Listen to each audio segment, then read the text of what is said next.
Почитувани медиуми, почитувани граѓани.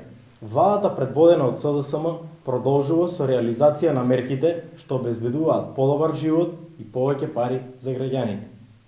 Ние цениме дека квалитетното образование уште од најрана годишна возраст е столб на државата и затоа вработените во градинките се најзаслужни за грижата и развојот на нашите деца. За прв пат во историјата на државата воведовме кариерен развој на воспитувачкиот кадар, што ќе делува мотивирачки кај вработените кои досега и покрај ниските примања безпрекорно ја извршуваа својата работа. Во претходната година во два наврати добија драстично зголемување на платите од 21% кај воспитувачите, негователите, стручните работници и соработници.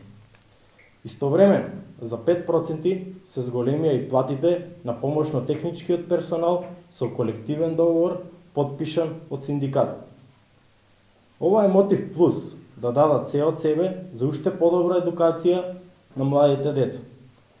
Почитувани, конечно, со сето ова, вработените можат да кажат дека се враќа достоинството на персоналот кој се грижи за децата, а истовремено се подобрува и целокупниот квалитет во воспитно-образовниот процес за младите.